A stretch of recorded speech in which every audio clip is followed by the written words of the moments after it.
आज हम एक ऐसी कहानी पर बात करने वाले हैं जो मतलब किसी व्यंग्यात्मक फिल्म की स्क्रिप्ट जैसी लगती है। आप सोचिए, एक व्यक्ति सरकार के लिए 40 साल काम करता है और जब वो रिटायर होता है तो उसे बताया जाता है कि भाई आपको पेंशन नहीं मिलेगी। और वजह ये है कि विभाग ने उसके करियर के रिकॉर्ड वाली एक फाइल ही खो दी है। हमारे पास लखनऊ उच्च न्यायालय का एक अदालती आदेश है। मामला है सत्यप्रकाश श्रीवास्तव बनाम उत्तर प्रदेश सरकार। और आज हमारी इस पड़ताल का मकसद ये समझना है कि कैसे एक व्यक्ति का पूरा करियर एक तरह से प्रशासनिक भूल भुलैया में खो गया और फिर अदालत ने कैसे इस उलझे हुए धागे को सुलझाया। ये सिर्फ एक केस नहीं है, ये एक व्यक्ति और एक बहुत बड़े सिस्टम के बीच की लड़ाई की कहानी है। तो चलिए इस कहानी की शुरुआत से शुरू करते हैं। श्री श्रीवास्तव 1990 में असिस्टेंट रिव्यू ऑफिसर के तौर पर भर्ती हुए। एक साल बाद 1991 में उन्हें रिव्यू ऑफिसर के पद पर पदोन्नत किया गया, पर यह एक तदर्थ प्रमोशन था। यहीं पर एक मिनट रुकते हैं। ये जो तदर्थ आधार पर प्रमोशन होता है, इसका असल में मतलब क्या है? क्या ये एक तरह का अस्थायी या प्रोविजनल प्रमोशन था? बिल्कुल। तदर्थ का मतलब ही है इस खास उद्देश्य के लिए। ये एक अस्थायी व्यवस्था थी जब तक कि एक फॉर्मल सिलेक्शन प्रोसेस से स्थायी नियुक्ति ना हो जाए। और इसी काम के लिए साल 2000 में एक चयन समिति की बैठक बुलाई गई। मतलब इन अस्थायी पदों पर जो लोग काम कर रहे थे उन्हें स्थायी यानी रेगुलर करने के लिए। श्री श्रीवास्तव के लिए ये एक बहुत बड़ा दिन होना था, पर हुआ नहीं। और यहीं से कहानी में पहला और सबसे अजीब मोड़ आता है ना? हाँ, यहीं पर। उस बहुत ही महत्वपूर्ण बैठक में श्री श्रीवास्तव के नाम पर विचार ही नहीं किया गया। उनका दावा है कि उनके कई जूनियर सहकर्मियों को उसी बैठक में रेगुलर कर दिया गया, लेकिन उन्हें बस नजरअंदाज कर दिया गया। और जब वजह पूछी गई तो जो जवाब मिला वो हैरान करने वाला था। विभाग ने कहा कि उनकी सर्विस बुक ही खो गई है। क्या कह रहे हैं? मतलब एक व्यक्ति के करियर का भविष्य एक फाइल पे टिका था और विभाग ने उसे ही खो दिया। ये तो किसी भी कर्मचारी के करियर का सबसे जरूरी दस्तावेज होता है। तो क्या ये सिर्फ लापरवाही थी या इसके पीछे कोई और कहानी हो सकती है? यही सवाल अदालत के सामने भी था। और मामला तब और भी उलझ गया जब विभाग ने इस पर अपने जवाब दिया। उनके पास दो अलग-अलग और एक दूसरे से बिल्कुल विपरीत कहानियां थीं। अच्छा, ये तो दिलचस्प है। क्या कहा उन्होंने? पहले तो विभाग ने अदालत में ये कहा कि चयन समिति ने श्री श्रीवास्तव को पद के लिए उपयुक्त नहीं पाया। अब ये एक बहुत गंभीर आरोप है जो सीधे सीधे उनकी काबिलियत पर ही सवाल उठाता है। ठीक है, तो एक तर्क तो ये हो गया कि वो काबिल नहीं थे, और दूसरा? तो अलग अलग जवाब है। पहले वे कहते हैं कि कर्मचारी उपयुक्त नहीं था और फिर कहते हैं कि उनकी फाइल ही खो गई थी, जिसका मतलब है कि उन पर विचार ही नहीं हुआ। ये दोनों बातें तो एक साथ सच नहीं हो सकती ना। ये तो सीधा सीधा विरोधाभास है। क्या अदालत ने इस पर ध्यान दिया? बिल्कुल, ये विरोधाभास ही इस केस के केंद्र में था। ये कोई छोटी मोटी गलती नहीं थी। ये दिखाता है कि विभाग के पास अपनी ही फैसले का कोई ठोस आधार नहीं था। या तो वे किसी तथ्य को छुपाने की कोशिश कर रहे थे, या फिर वहां इतनी प्रशासनिक अराजकता थी कि किसी को पता ही नहीं था कि सच क्या है। और दोनों ही सूरतें विभाग के लिए अच्छी नहीं थी। और कहानी ये खत्म नहीं हुई थी। विभाग के पास एक और दांव था, एक ऐसा आरोप जो पूरे मामले को और भी जटिल बना सकता था। हाँ, विभाग ने बाद में अदालत को बताया कि श्री श्रीवास्तव पर गबन और भ्रष्टाचार की गंभीर आरोप लगे थे। 2012 में एक एफआईआर दर्ज हुई, चार्जशीट भी दाखिल हुई और इसी आधार पर एक विभागीय जांच भी शुरू की गई थी। लेकिन एक मिनट, अगर किसी पर बाद में भ्रष्टाचार के गंभीर आरोप लगते हैं तो क्या विभाग का सतर्क होना स्वाभाविक नहीं है? क्या एक आम नागरिक ये नहीं सोचेगा कि कहीं दाल में कुछ काला तो नहीं था, शायद इसीलिए विभाग उन्हें रेगुलर नहीं कर रहा था? ये एक वाजिब सवाल है और यहीं पर अदालत ने एक बहुत ही महत्वपूर्ण कानूनी सिद्धांत को सामने रखा। अदालत ने समय सीमा पर ध्यान केंद्रित किया। नियमितीकरण पर विचार करने का श्री श्रीवास्तव का जो अधिकार था वो नवंबर 2000 में हुई चयन समिति की बैठक के समय ही तय हो गया था। तो अदालत ने पूछा कि क्या उस तारीख को, मतलब नवंबर 2000 में, श्री श्रीवास्तव के खिलाफ कोई भी अनुशासनात्मक या आपराधिक कार्यवाही लंबित थी? जवाब था नहीं।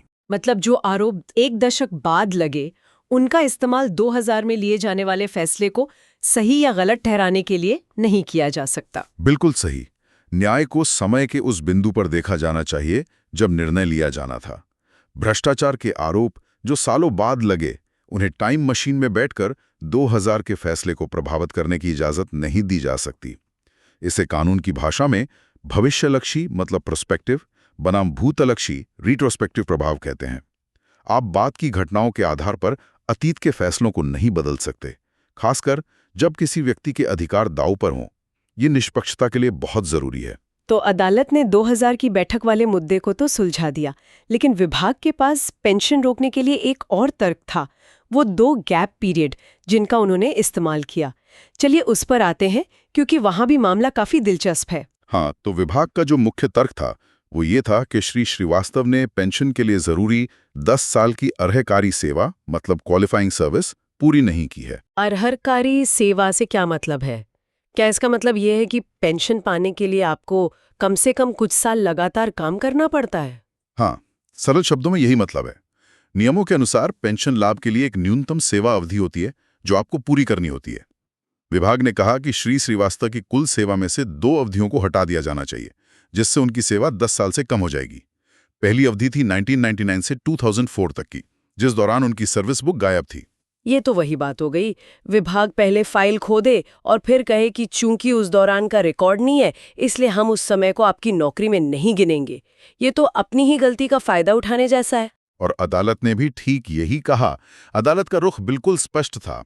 किसी कर्मचारी के सेवा रिकॉर्ड को सुरक्षित रखना विभाग की जिम्मेदारी है, कर्मचारी की नहीं। अगर रिकॉर्ड खो जाता है तो विभाग अपनी इस लापरवाही का बोझ कर्मचारी पर नहीं डाल सकता है। ये एक बहुत स्थापित कानूनी सिद्धांत है कि कोई भी अपनी गलती से फायदा नहीं उठा सकता। तो अदालत ने इस अवधि को सेवा काल में गिनने का आदेश दिया। ठीक है, तो एक मसला तो हल हुआ, लेकिन एक और अवधि थी जिस पर विभाग को आपत्ति थी। हाँ, दूसरी अवधि थी अगस्त 2008 से जनवरी 2011 के बीच की। इस दौरान श्री श्रीवास्तव का ट्रांसफर हुआ था, लेकिन उन्होंने नई जगह पर ज्वाइन नहीं किया था। तो विभाग ने इसे सेवा में रुकावट यानी ब्रेक इन सर्विस माना। इसका मतलब ये होता है कि उनकी नौकरी टूट गई और फिर से शुरू हुई, जिससे पेंशन की गणना पर असर पड़ता है। तो क्या अदालत ने इसे भी विभाग की गलती माना? यहाँ मामला थोड़ा अलग था और अदालत की नज़र बहुत पैनी थी। अदालत ने विभाग के अपने ही रिकॉर्ड को देखा। रिकॉर्ड में विभाग ने खुद ही इस अवधि को बिना काम बिना वेतन, नो वर्क नो पे के सिद्धांत पर नियमित किया था। इसका क्या मतलब हुआ? सेवा में रुकावट और बिना काम बिना वेतन में क्या फर्क है? ये बहुत बड़ा फर्क है। सेवा में रुकावट का मतलब है कि आप कर्मचारी नहीं रहे, लेकिन बिना काम बिना वेतन को अक्सर बिना वेतन की छुट्टी मतलब लीव विदाउट पे माना जाता है। इसका मतलब है कि आप कर्मचारी तो बने रहे, बस आपको उस अवधि का वेतन नहीं मिला। अदालत ने इसी बात को पकड़ा।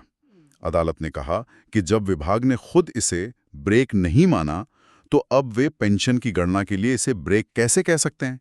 ये विभाग के दोहरे मापदंड को दिखाता है। वाह, तो विभाग अपने ही जाल में फंस गया। उनका तर्क कुछ ऐसा था कि अगर एक छात्र बीमारी की वजह से एक सेमेस्टर की परीक्षा नहीं दे पाया, तो उसकी पूरी डिग्री ही अमान्य हो जानी चाहिए। अदालत ने कहा नहीं, आप उस सेमेस्टर को बिना क्रेडिट का मान सकते हैं, लेकिन आप उसे छात्र मानने से इनकार नहीं कर सकते। बहुत बढ़िया सादृश्य है अपना। अदालत ने ठीक यही कहा कि भले ही श्री श्रीवास्तव को उस अवधि का वेतन न मिले, लेकिन पेंशन की गणना के लिए उस समय को उनकी कुल सेवा में गिना जाना चाहिए।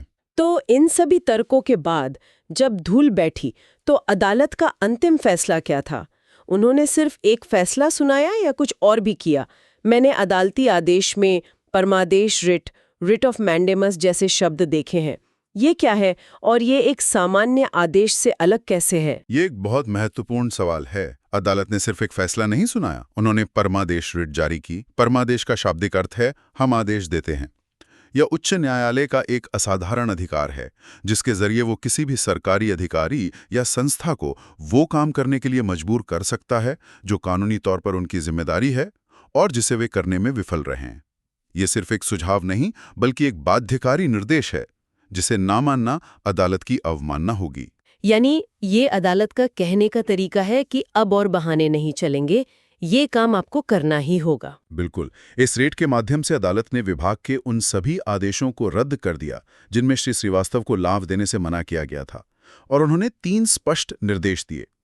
पहला, श्री श्रीवास्तव को उसी तारीख से नियमित माना जाए जिस तारीख को उनके जूनियर सहकर्मियों को 2000 की बैठक के बाद रेगुलर किया गया था।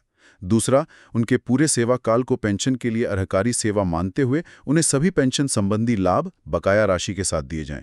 और तीसरा, ये सब अगले 4 महीनों के भीतर करने का आदेश दिया गया। ठीक है, ये सब तो कानूनी बातें हैं। अगर इसे हम बिल्कुल सरल शब्दों में समझें तो अदालत ने विभाग को क्या सबक सिखाया? अदालत ने 3 बड़े सबक सिखाए। पहला, आप अपनी प्रशासनिक लापरवाही का फायदा नहीं उठा सकते। रिकॉर्ड रखना आपकी जिम्मेदारी है और अगर आप इसमें विफल रहते हैं तो इसका खामियाजा कर्मचारी नहीं भुगतेगा। दूसरा, न्याय समय के प्रति संवेदनशील होता है।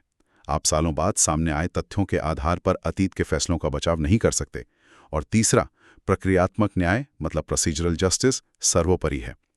सही समय पर सही निर्णय नहीं लेने के दूरगामी परिणाम हो सकते हैं और अदालतें इन परिणामों को उलटने के लिए मौजूद हैं। तो कुल मिलाकर ये मामला इस बात का एक बेहतरीन उदाहरण है कि कैसे एक व्यक्ति दशकों तक चली प्रशासनिक गलती और भ्रम के खिलाफ कानूनी लड़ाई लड़कर अपना हक हासिल कर सकता है। यह दिखाता है कि सिस्टम कितना भी बड़ा क्यों ना हो, अगर आप सही हैं और टिके रहते हैं तो न्याय मिलना संभव है। बिल्कुल, और ये उन अनगिनत लोगों के लिए भी एक उम्मीद है जो शायद ऐसी ही प्रशासनिक उलझनों में फंसे हुए हैं। ये केस एक नज़ीर है कि किसी भी संस्था को जवाबदेह ठहराया जा सकता है। ये पूरा मामला एक भौतिक दस्तावेज यानी एक सर्विस बुक के खो जाने पर टिका है। ये मुझे सोचने पर मजबूर करता है। आज के डिजिटल युग में जब सेवा रिकॉर्ड्स कंप्यूटर और क्लाउड पर रखे जाते हैं, क्या ऐसी समस्याएं खत्म हो जाएंगी या फिर डेटा लॉस, साइबर हमले या तकनीकी खामियों के रूप में कर्मचारियों और नियोक्ताओं के लिए नई तरह की और शायद और भी जटिल चुनौतियां पैदा हो सकती हैं? क्या सर्वर डाउन या फाइल करप्ट भविष्य में सर्विस बुक खो जाने का नया बहाना बन सकता है?